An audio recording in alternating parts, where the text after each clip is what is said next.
LTV 90% 완화 이야기한 뒤로 청년 신혼부부들 빚내서 집 사라 이런 이야기들 계속 나오고 있는데 무슨 이야기들 나오고 있는지 자 최대 90% 검토 발표 임박 검토해요 검토 금융위가 확정한 내부안 역시 이 같은 방안에서 크게 벗어나지 않는 것으로 전해졌다 무조건 낸다 90% 이야기가 나오고 있는 거죠 근데 이 LTV 90% 기본은 70%죠 여기에서 20% 추가다 그런데 이 말도 굉장히 웃긴 게 자 LTV 90%가 맞냐 보면 어때요?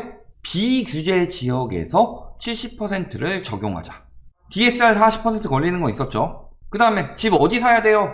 내 집 마련하려면 인구의 70%가 규제 지역에 살고 있어요 그것이 생활환경, 직장환경 이런 것들이 청년들에게 유용하기 때문이죠 그런데 비규제 지역에서 70%를 적용하고 간접으로 20%포인트를 추가로 높여주는 방식이다 이런 거죠 그러면은 어디에 90%가 된다는 거예요? 비규제 지역 비규제 지역 사면 뭐예요? 투기꾼들 양산하는 갭투자 강의하시는 분들 뭐라 그래요?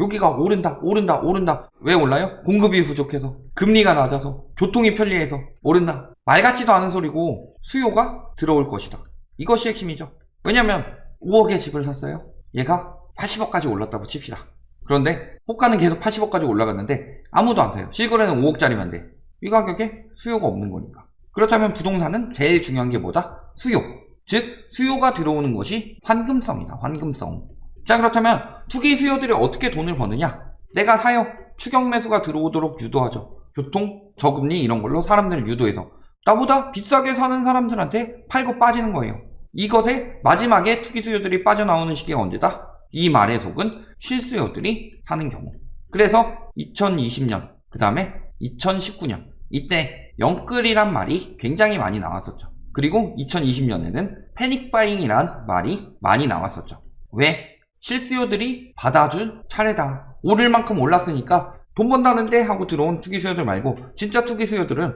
이게 왜 오르는지 알죠 영끌 패닉바잉이 사고 있다 그들이 유동성이 늘어나고 있다 왜? 금리가 떨어졌기 때문에 그러니까 지금이 기회다 하고 팔고 빠진 거죠 저들이 영끌하고 패닉바잉 제대로 된 판단이 아닐 때 샀다는 거죠 그렇다면은 패닉바잉 할 동안 판 사람들은 뭐예요? 스마트 셀링 하고 있었다는 거죠 즉 실수요들한테 떠넘기고 빠지는 거다 그만큼 환금성이 중요하다 왜 무릎에서 사서 어깨에서 팔아요? 발끝에서 사서 대가리에서 팔면 좋을 텐데 상투 끝에서 사는 사람은 없고 어깨 정도 되는 데는 사는 사람들이 많다는 거죠 이때 초보들이 많이 유입돼서 여기까지 올려놓고 떨어지는 거잖아요 그런데 원래 언제 어깨였어요? 2017년, 2018년에 어깨였죠 정상적인 경제 상황이었다면 그래서 2018년 11월에 떨어지기 시작했죠 그런데 금리가 계속 4번에 걸쳐서 연속으로 내려가니까 다시 올라간 거예요 비정상적인 경제 상황으로 그러면 지금은 상투가 아니라 이거죠 이거 상투에서 사면 골로 갈 수 있는데 요 위에 링이 있죠 이제 여기서 사는 거예요 사면 골로 가는 거죠 영끌 패닉바잉 떠넘긴 거다 근데 비규제 지역이면 뭐예요? 실수요가 부족하죠 그러면 나보다 더 멍청한 투기 수요한테 떠넘겨야 되는데 그게 되느냐 앞으로 점점 더 힘들어진다는 거죠 그렇다면 영끌들 가지고 저기 가서 살라고 하면 살겠어요? 원하는 건 거기가 아닌데 조이노믹스의 재현이죠 도로 빚내서 집 사라 근데 실질적으로 DSR 걸리고 이거는 규제 지역에서는 해당이 아니죠 조이노믹스 다시 만든다고 하는 건 나라 망하라고 하는 짓거리고 DSR 규제 자체는 이때 DTI도 막 늘리고 했죠 근데 DSR은 건들 수가 없죠 이제 조이노믹스 재현하면 나라 망한다 뭔 얘기하고 있는 거예요 완화한다고 해서 그만큼 빌려주지도 않지만 은행에서 여당은 추진한다는데 금융권은 물음표죠 왜? 기업대출 57% 맞춰야 되는데 40%대죠 가계부채가 51%고 예대율 맞춰야 되는데 KB 같은 경우는 100% 넘었고 나머지도 거의 한 98% 정도 된다 더 빌려줄 여력이 없다는 거죠 예금이 그만큼 들어오지 않는 이상 그런데 맨날 뭐라 그래요 현금은 쓰레기다 대부분의 유튜브에서 다 그런 이야기 하죠 전문가란 작자들 다 그런 이야기 하죠 예금을 안 해요 예금 금리도 안 오르고 기준금리를 안 올려서 가계부채 때문에 터지게 생겼는데 억제해야 되는데 저걸 가지고 LTV 90%를 얘기하고 있으니 정신 나간 거 아니냐 거기다 DSR 규제 적용 받는다고 그랬죠 그리고 전문가나 작자들도 뭐라 그래요? 대출 규제 완화가 부동산 시장 안정화에 도움이 되지 않는다 수혜 대상자도 매우 적다 물론 이들이 말하는 건 뭐예요? 완화를 하려면 화끈하게 해라 DSR 40% 없애고 LTV 90%만 해라 말 같지도 않은 소리죠 보면 어때요? 연소득에 따라서 보통 연소득 얼마나 돼요? 맞벌이 하면 한 이 정도 나오죠 얼마나 늘어요? 거의 안 늘죠 이 정도도 안 되는 사람들이 태반이다. 이 정도 되는 사람들은 연끌 할 거면 이미 했죠. 90%로 늘리면 뭐예요? 하지도 못하는데. 생색내기용 정책이죠. 그런데 저 얘기 한마디에 비규제 지역 같은 데서 잘못 들어가면 청년들 거기서 죽어난다. 어떻게 책임질 거예요? 결국엔 뭐라 그래요? 물러났죠. 그렇게 될 것처럼 이야기하더니 90%까지는 아니지만 일부 조정의 필요성에 대해 공감하고 있다. 이렇게 이야기하고 있죠. 아까 뭐라고 그랬어요?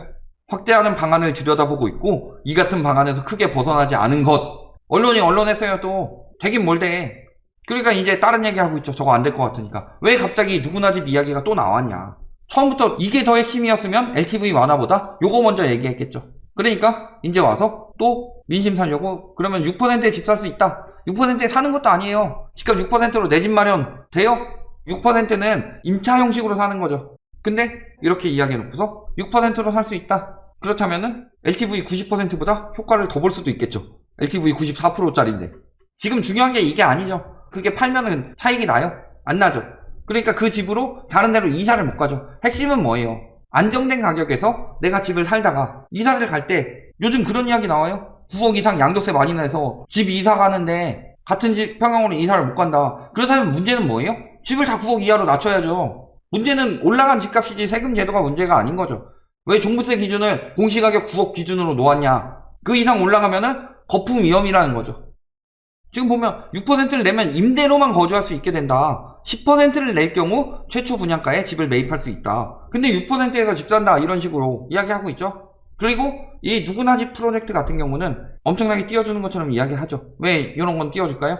예를 들어서 11, 19 때 전세 주택 만든다고 했을 때 그런 것들 뭐 빌라나 이런 걸로 만든다고 하니까 엄청나게 반대했었죠. 왜? 대형 건설사들이 남아야 되니까. 근데 누구나 집 같은 경우는 실질적으로 10% 있어야 집을 살 수 있어요. 6%만 있어도 임차로 살 수 있죠. 그렇다면은 저렇게 공급 많이 되고 사람들한테 인기를 끌면은 건설사들이 논하죠. 그러니까 저런 것들은 띄워주는 거다. 거주하면서 최초 분양가로 내 집을 소유하고 싶으면 16%는 부담해야 된다. 무슨 6%만 가지고 내 집이냐. 그리고 이런 식으로 엄청나게 띄워주고 있다. 하지만 저게 활성화되기 위해서는 시간이 걸리는 상황이고 지금처럼 비싼 가격인데도 로또 분양이라고 몰려들어서 그 사람들이 수혜를 입는 것처럼 이야기하는 게 아니라 정상적인 가격으로 회복되는 것이 가장 중요한 상황이죠. 이렇게 이야기하죠. 부자 세금 깎아주는 특이 안 되고 택지비 조성 원가 연동제 도입하자. 분상제를 보면 어때요? 분상제가 분상제 가격을 해요? 아니죠. 분상제가 왜 힘을 못 받느냐.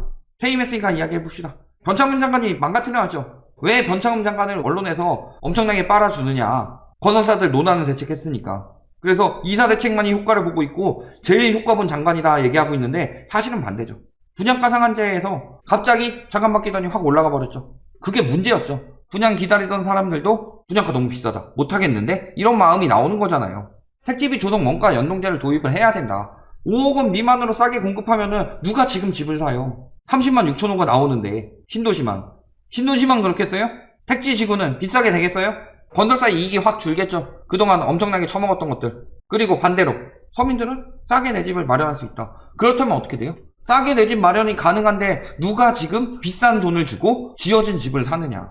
그러니까 저런 걸 도입해야 되는 거죠. 세금을 왜 깎아줘요? 정신 나간 거지. 지금도 보면은 9억 이상으로 늘린다? 기사 나왔죠. 효과 한 20만원 효과밖에 없다고. 연 20만원 하기 위해서 부동산 시장 또 흔들어 놓을 거냐. 원가 연동제 보면 뭐예요? 분양 가격을 택지비와 건축비 등 원가에 연동시켜 책정하는 제도. 그러면 어떻게 돼요? 분양 가격의 지속적인 상승 억제. 지금 분양가 상한제든 뭐 고분양가 관리지역이든 시대에 맞추도록 바꿔버렸다. 변창흠 장관이. 그러니까 효과를 못 보고 있는 거예요. 그나마 710 대책 워낙 세게 나와가지고 지금 효과 보고 있는 거지. 원가 연동제 플러스 뭐 해야 돼요? 분양 원가 공개를 안 하잖아요. 깜깜이로 하니까 분양가 상한제를 했는데 가격이 엄청나게 비싸요. 분양가 상한제 효과 없다. 이런 이야기 하고 있죠. 지자체에서 숨겨버리죠. 원가 공개까지 같이 도입해야 된다. 연동제 하려면. 연동제 했습니다 해놓고서 원가 공개 안 하면 뭐가 돼요?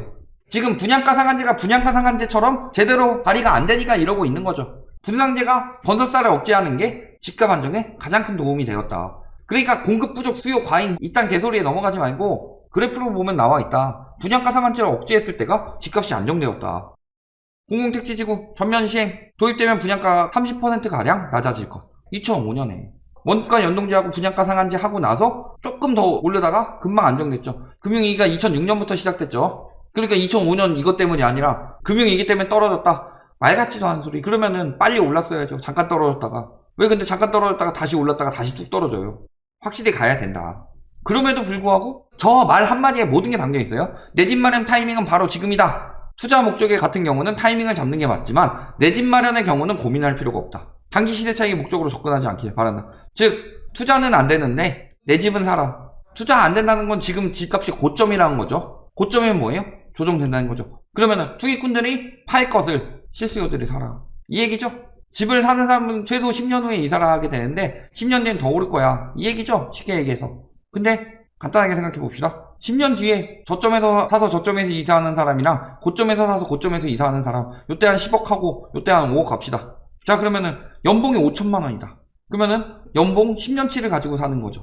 그리고 이 사람은 20년치를 가지고 사는 거예요. 누가 제대로 살아요? 그만큼 이 사람은 빚을 지고 사는 거라서 이 사람과 이 사람의 생활 환경은 같은 돈을 번다면 차원이 달라지겠죠. 이 사람은 여유가 더 있으니까 교육비로 쓸 수도 있고 소비로 쓸 수도 있고, 이 사람은 집에 얽매여 있다. 저점에서 사는 게 맞아요? 고점에서 사는 게 맞아요? 몇 년치 연봉이 걸려있는데 지금. 그리고 이렇게 안 된다고 그랬죠? 이제 인구 감소의 시대라. 의도가 나왔다는 거죠. 결론, LTV 완화. 이거 자극적으로 썼을 뿐이죠. 되더라도 비규제 지역이나 되는 거고, 그것도 DSL 걸려서 안 된다. 누구나 집 물론 좋습니다. 저렴한 가격 16%요. 6%라고 이야기하지만 실질적으로는 16%죠. 16%로 내 집 거주할 수 있는 자격을 미리 해놓을 수 있다면 좋은 정책이긴 하다. 다만 이것이 당장 활성화되기에는 어렵다. 이런 정책은 굉장히 오랫동안 길게 해서 사람들의 인식을 오랫동안 바꿔놔야 된다. 물론 나쁜 방법은 아니고 좋은 방법이지만 얘가 지금 당장 효과를 보는 건 아닌 거죠. 핵심은 뭐예요?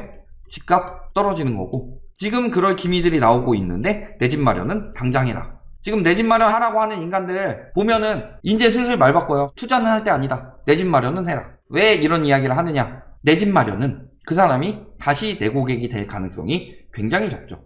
그런데 투자하는 사람은 잠재적 고객이죠. 그러니까 투자는 하지 말고 내 집 마련을 해라. 즉 내 고객들 빠져나오게 실수요들이 받아줘라. 이런 이야기일 뿐이다. 절대 넘어가시면 안 되겠더라. 특히 청년 신혼부부 많이 유도하는데 왜 청년 신혼부부를 유도하느냐? 그들이 부동산 시장에 경험이 적고 상승장만 봤기 때문에 속기 쉬워서 그런 거다. 꼭 알아두시기 바랍니다.